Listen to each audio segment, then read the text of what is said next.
Good afternoon, CFM. This is Coach Matt with our Friday workout. We've got some heavy overhead pressing today, followed by a high volume arm and shoulder finisher. So let's begin with 2 rounds through, 1 minute of cardio of your choice, and then the banded bully stretch is pec minor, right? So it is a smaller muscle that sits underneath the big muscle of the pectoralis major, which is that large muscle that goes from your chest bone up to your humerus, kind of across the shoulder. There's also a smaller one that attaches to the shoulder blade that creates posture and helps with shoulder position, and it really stabilizes the shoulder while we are doing movements like pressing and both ahead and overhead.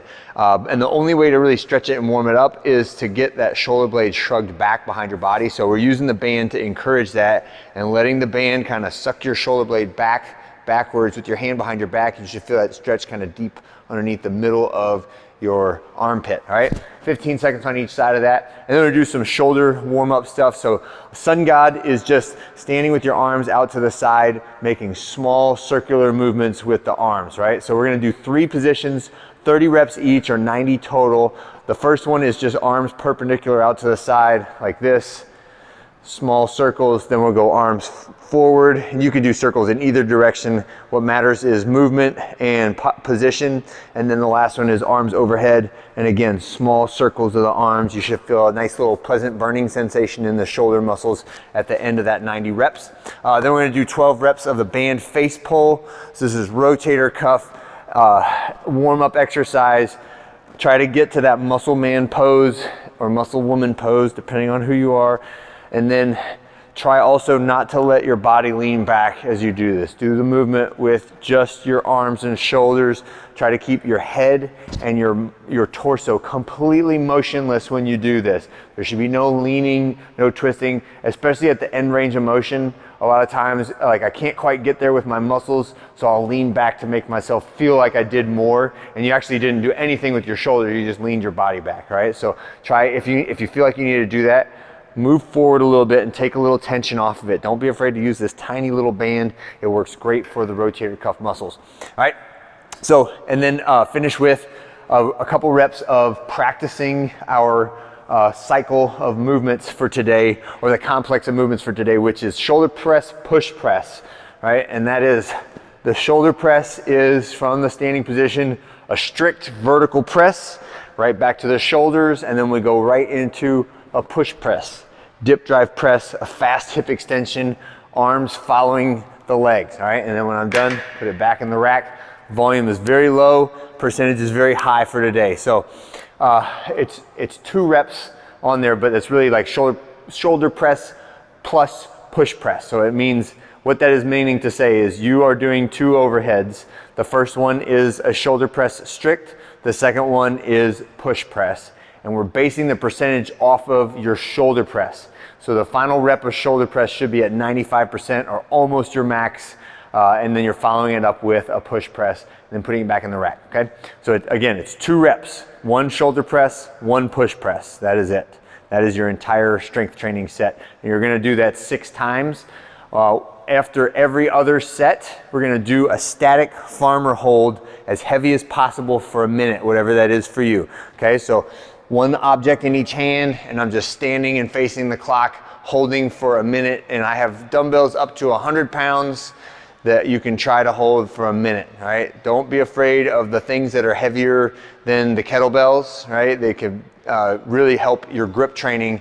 You're just holding them static here. We're not walking around, we're not doing anything, just holding good posture, standing still at the top of that, okay? All right, when you're done with all of our heavy pressing and the accessory movement there, we're gonna go to a sequence of different drop sets today. So there's 4 exercises, and I would like you to get 2 times through if you have time, right?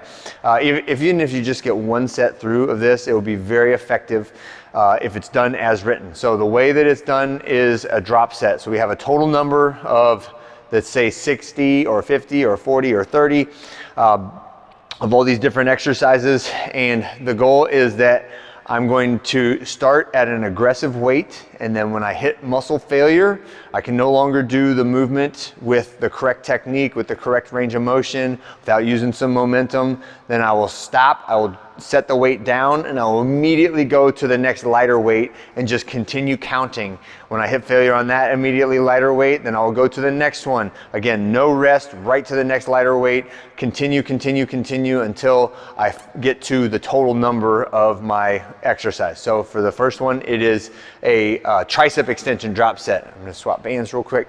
So the tricep extension drop set is for 60 reps. So I'll start on the toughest band that I have, right, which is this yellow one for me, and I've got a set of 3 out here just to demonstrate it. But I'm gonna do my dumbbell tricep extensions. So this elbow's pinned tight to the body, just using the muscle on the back side of the arm. Without kind of like driving my shoulders into it, then I stop, shake my arms for a second, right to that next lighter one, right? Now keep on going, I'm counting, let's say I'm at like 47, 48, 49, can't do any more. Go to the next lighter one, 50, 51, 52, until I get to 60. When I get to 60, I'm done, all right? Move to the next exercise. Next exercise is a 50 rep set of plate front raises. So plate front raises, again, like this. So I have my plates all set out. I'm picking an aggressive weight that lets me get like maybe 8, 10, 12 reps on the first set before I hit failure, and then I go right to the next one. So the plate front raise, so I'm holding the plate at about 9 and 3, right, on the clock, and I'm standing still, raising that plate up over parallel.